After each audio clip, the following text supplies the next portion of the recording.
ప్రముఖ దర్శకుడు రాజ్తో సమంత రిలేషన్షిప్లో ఉందంటూ గత కొంతకాలంగా పెద్ద ఎత్తున ప్రచారం జరుగుతున్నటువంటి తరుణంలో ఇప్పుడు రాజ్ భార్య ఒక సంచలనమైనటువంటి పోస్ట్ పెట్టారు. ఆ పోస్ట్ ఇప్పుడు సర్వత్రా చర్చనీయాంశంగా మారింది. ఇంతకీ ఆ పోస్ట్ ఏంటి, ఆ పోస్ట్ తాలూకా ఉద్దేశం ఏంటి అనేది ఒకసారి మనం పూర్తి స్థాయిలో విశ్లేషణ చేసుకుందాం. ప్రస్తుతం మనతో పాటున్నారు ప్రముఖ సామాజికవేత్త, ప్రముఖ రాజకీయ విశ్లేషకులు కృష్ణకుమారి గారు. మేడంతో మాట్లాడదాం. మేడం నమస్తే. మేడం నమస్తే. డైరెక్టర్ రాజ్తో సమంత రిలేషన్షిప్లో ఉన్నారు అంటూ పెద్ద ఎత్తున ప్రచారం జరుగుతోంది, వార్తలు కూడా వస్తున్నాయి. ఈ తరుణంలోనే రాజ్ భార్య ఇప్పుడు ఒక సంచలనమైనటువంటి పోస్ట్ పెట్టారు. ఆ పోస్టు చర్చనీయాంశంగా మారింది. ఇంతకీ ఆ పోస్ట్ ఏంటి, ఆవిడ ఉద్దేశం ఏంటి అంటే ఏం చెప్తారు మేడం?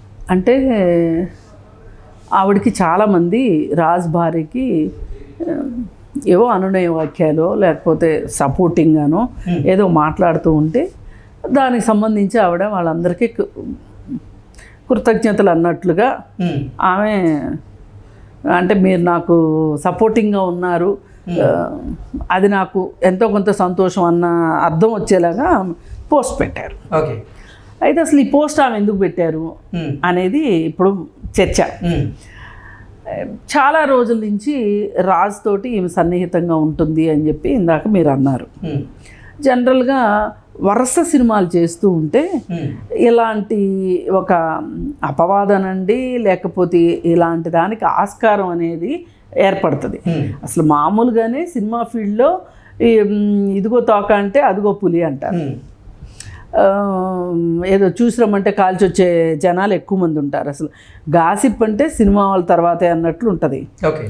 అయితే దానికి తోడు వరుస సినిమాలు చేయడం, ఎంతో కొంత సన్నిహితంగా ఉండటము, ఇది వాళ్ళ భార్య ఎక్కడో ఒక చోట ఆమె అసంతృప్తిని బయటికి వెలిబుచ్చితే అది ఇంకాస్త ఎక్కువ మందిలో స్ప్రెడ్ అవ్వటము, లేదు వేరే వాళ్ళు ఆమెతో డిస్కస్ చేస్తే ఆమె కూడా నేను బాధపడుతున్నాను అని చెప్పటము, ఇలా ఏదో మొత్తానికి విషయం అయితే బయటకు వచ్చింది. ఈ బయటకు వచ్చిన విషయం గురించి ఇప్పుడు సర్వత్రా చర్చ. ఒక్కటైతే వాస్తవం ఏంటంటే, నేను ఎన్నో ఫ్యామిలీ కౌన్సిలింగ్ కేసులు చూసిన దాన్ని బట్టి సమాజంలో స్త్రీల పరిస్థితుల గురించి, అందులో దగాపడ్డ స్త్రీల గురించి, నష్టపోయిన స్త్రీల గురించి, కుటుంబ వ్యవస్థలో మరీ ముఖ్యంగా నష్టపోయిన స్త్రీల గురించి నాకు కొన్ని నిశ్చితాభిప్రాయాలు ఉన్నాయి. ఇప్పుడు ఎవరైనా పెళ్ళి ఎందుకు చేసుకుంటారు? ఒక సోషల్ సెక్యూరిటీ, మనకి ఖచ్చితంగా ఉంటారు అనుకునే ఒక తోడు. ఇప్పుడు ఒక పెళ్ళి కాని అబ్బాయి పెళ్ళి కాని అమ్మాయిని మోసం చేస్తేనే ప్రశ్నించే సమాజము, కుటుంబము, కోర్టులు పెళ్ళైన స్త్రీకి అన్యాయం జరిగితే ప్రశ్నించకుండా ఉంటాయా? అంటే ఎందుకంటే పెళ్ళి అనేది మనకు ఒక సామాజిక కట్టుబాటు, సామాజిక భద్రత.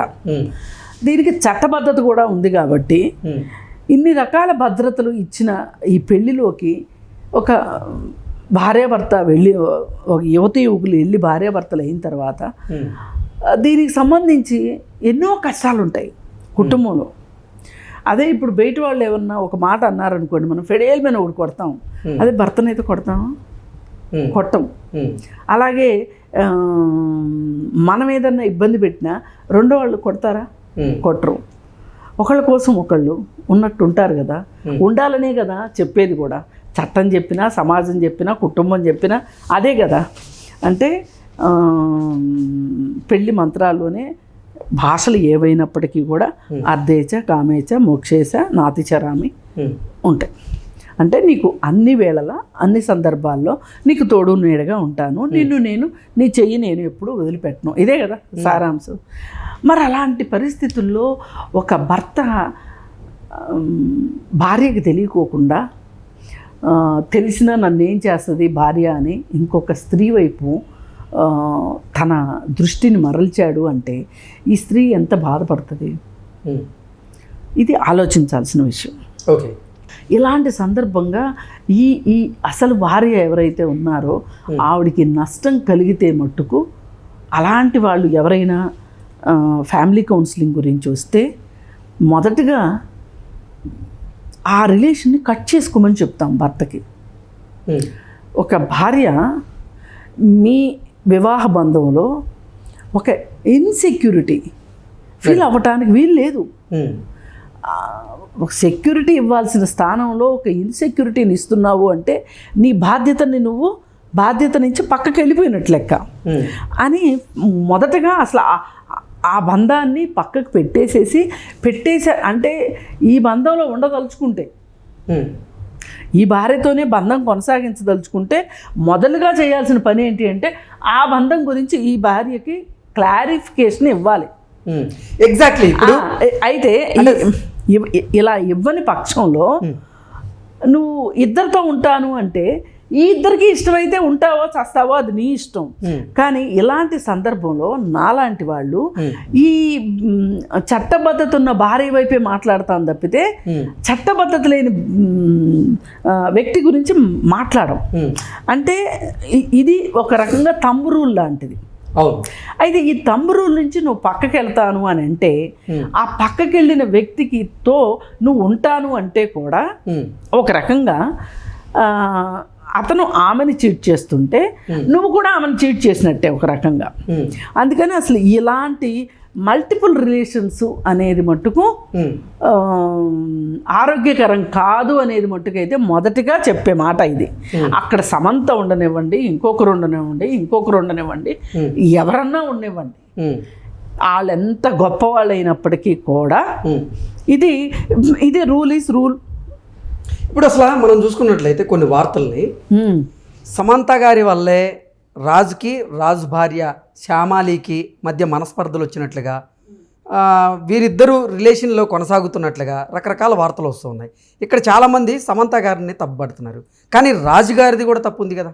అదే సమాజం చేసేది ఏంటి అంటే ఇది చాలా తప్పు. ఏంటి అంటే ఇప్పుడు అతనికి పెళ్ళయింది, భార్య ఉంది అని తెలిసి కూడా నువ్వెలా అతనితోటి రిలేషన్లోకి వెళ్ళావు అని సమంతను అడుగుతున్నారు అందరూ.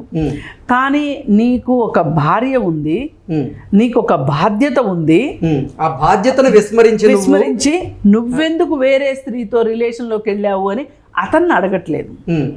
ఇది ద్వంద్వ ప్రమాణం అంటే సమాజంలో స్త్రీల పట్ల పురుషుల పట్ల ఒక్కొక్కరి దృష్టికోణం ఒక్కొక్కలాగుంది. ఎవరి దృష్టికోణమైనా దీన్ని మించి వెళ్ళడానికి లేదు. సమంతని క్వశ్చన్ చేసే ముందు ముందుగా మనము క్వశ్చన్ చేయాల్సింది ఎవరిని అంటే రాజుని. ఎందుకంటే సమంతకి ఈ శ్యామాలి యొక్క ఫీలింగ్స్ని ఒప్పుకోవాల్సిన అవసరం కానీ ఏదీ లేదు. అంటే మామూలుగా అయితే ఉండాలంటాం, కానీ రాజును మించిన బాధ్యత అయితే ఇంక ఉండాల్సిన అవసరం లేదుగా. ముందు అసలు ఆమెకి తోడు నీడగా ఉంటాను అని చెప్పి ఒక వివాహ బంధంలోకి తీసుకొచ్చుకున్నది ఎవరు? ఇద్దరు. ఇదే పని శ్యామాలి చేసినా మాట్లాడతాం. మేడం అసలు ఏంటి నిజంగా ఇప్పుడు రాజ్ భార్య శ్యామాలి గారు చేసినటువంటి ఈ పోస్ట్ ద్వారా రాజ్కి సమంత గారికి రిలేషన్ ఉంది అని ఆవిడ అంగీకరించి ఆవిడ భావించే ఇటువంటి ట్వీట్ చేసి ఉండొచ్చు. అసలు ఆవిడ ఉద్దేశం ఏంటి? ఆవిడ నమ్ముతున్నారు. ఓకే, నమ్మకపోతే అసలు దీని గురించి మాట్లాడాల్సిన అవసరం లేదు కదా. ఎవరేమనుకున్నా నాకు నా భర్త మీద నమ్మకం ఉంది, నా భర్త అటువంటి వాడు కాడు అని చెప్పి స్టేట్మెంట్ ఇచ్చి ఉండేది. అసలు అది కూడా ఇవ్వకపోయినా ఎవరు అడిగేవాళ్ళు కాదు. ఇప్పుడు ఏంటి అంటే తన మనసులో ఉన్న బాధని తను చెప్పింది. అయితే ఇక్కడ ఇంకొకటి ఏంటి అంటే ఈ సినిమా వాళ్ళకి బయట వాళ్ళకంటే ఎక్కువగా భార్య ఉన్న వాళ్ళతోనూ జీవితాలని పంచుకోవటము అనేది చాలామంది చేసిన పని. హేమమాలిని దగ్గర నుంచి చూసుకుంటే, హేమమాలిని కాదు ఇంకా ముందుకెళ్ళి ఆవిడ సావిత్రిలో ఉంటారు ఒక ఆవిడ, మీనా కుమార్ దగ్గర నుంచి మొదలెట్టి ఇలా వరుసగా మనం చెప్పుకుంటూ పోతే హేమమాలిని, ఆ తర్వాత ఇంకా చాలామంది ఉన్నారు అటు సైడు, ఈ తెలుగులోనూ అంతే చాలామంది ఉన్నారు. ఇప్పుడు కృష్ణ విజయ నిర్మల గారి విషయం ఏంటి మరి? కృష్ణ గారి మొదటి భార్య ఎంత కష్టపడి ఉంటుంది, ఎంత కష్టపెట్టుకుని ఉంటుంది మనసు, ఏ మాటకు ఆ మాట. మనం కాదనలేని విషయం కదా. ఇప్పుడు రాఘవేంద్రరావు గారు ఉన్నారు. రాఘవేంద్రరావు గారి నాన్న కేఎస్ ప్రకాశ్రావు గారు వరలక్ష్మి అనే ఆవిడే ఆవిడే వైఫ్గా చలామణి అవుతూ ఉండేది. అసలు బయటి ప్రపంచానికి రాఘవేంద్రరావు గారి తల్లి ఎవరికి తెలియదు. ఓకే. అయితే అది ఎంత బాగా వెళ్ళింది అంటే కేఎస్ ప్రకాశ్రావు గారికి ఆవిడకి కలిగిన ఒక కొడుకుని వీళ్ళు సొంత బ్రదర్గా చూసుకుంటారు. తరువాత ఆవిడ ఆ ప్రకాశ్రావు గారిని కూడా వదిలిపెట్టి ఆమె వేరే సంబంధాల్లోకి వెళ్ళింది, అది వేరే విషయం. అలాగే ఇంకా చాలామంది ఉన్నారు ఇలా మాట్లాడుకుంటూ లిస్ట్ తీస్తే. ఇప్పుడు అక్కినేని నాగార్జున అమల పరిస్థితి కూడా అదే. అమలతోటి రిలేషన్లోకి వచ్చేటప్పటికి భార్యకి విడాకులు ఇచ్చినట్టు లేరు ఆయన, లక్ష్మి గారికి. మరి ఏదైనా కానీ కొంచెం చాలా తక్కువ గ్యాపే ఉండుంటుంది. ఇప్పుడు చాలామంది ఏమంటారంటే అమల గారు ఆయన జీవితంలోకి వచ్చింది కాబట్టి ఆయన లక్ష్మి గారికి విడాకులు ఇచ్చారు, లేకపోతే ఇచ్చేవాళ్ళు కాదు అంటారు. అసలు అమల గారిని చేసుకోవాలి అనే ఉద్దేశం ఉండే ఆవిడకి విడాకులు ఇచ్చుండాడు నాగార్జున అని నాలాంటి వాళ్ళు అంటారు. ఇప్పుడు ఆమె పేరేంటి, పవన్ కళ్యాణ్, రేణు దేశాయ్ కూడా అదే పరిస్థితి కదా. రేణు దేశాయ్ బాధపడేది ఏంటి, నాతో వివాహ బంధంలో ఉండగా ఇంకొక పాపకి జన్మనిచ్చాడు ఆయన, అది తెలిసే నేను మనసు కష్టపెట్టుకున్నాను, దాంతోనే మేము విడాకులు తీసుకున్నామని ఆవిడ ఎవరు చెప్పినా ఎక్కడో దాకా ఎందుకు జయప్రద, శ్రీకాంత్ నాథ, శ్రీదేవి, బోనీ కపూర్, వీళ్ళంతా ఏంటి అంటే ఇంకా వీళ్ళని వదులుకోవడం ఇష్టం లేక వీళ్ళు ఏమైనా సరే పెళ్లి చేసుకోవాల్సిందే అనే ప్రెషర్ ఇస్తూ ఉంటే ఆ పెళ్ళిళ్ళని తర్వాత రద్దు చేసుకున్న వాళ్ళు కానీ, లేకపోతే వాళ్ళ దగ్గర నుంచి ఎన్ఓసీలు తీసుకుని కానీ ఉన్నారు. అసలు ఎందుకు మీకు భార్యలో ఉన్న భర్తలే ఎందుకు, ఇప్పుడు భర్తలకు ఆ ఉద్దేశం ఉంది అని అంటే, భార్యలు చీట్ చేశారు, భార్యలకు మోసం చేశారు అంటే ఓకే, ఆ సబ్జెక్ట్ కాసేపు పక్కన పెడితే అసలు హీరోయిన్లకు కూడా ఎందుకు వీళ్ళు ఈ చాయిస్ని తీసుకుంటారు అంటే ఇది సమాధానం లేని ప్రశ్న. జావేద్ అఖ్తరు, షబ్నా ఆజ్మీ, ఆమె ఇంకొక ఆమె రాజ్ బబ్బరన్ను, ఆ హీరోయిన్ పేరు ఏదో ఉంది, ఆమె చనిపోయారు. చాలా గ్రేట్ యాక్టర్ ఆవిడ, అసలు మామూలు యాక్టర్ కాదు ఆవిడ. రాజ్ బబ్బర్ని పెళ్లి చేసుకున్నారు, భార్య ఉండగా పెళ్లి చేసుకున్నారు. వాళ్ళకి ప్రతీక్ బబ్బర్ అని ఒక కొడుకు ఉంటాడు. ఎనివే ఆవిడ చాలా త్వరగా, అంటే బాబు పుట్టిన 4 నెలలకే చనిపోయింది.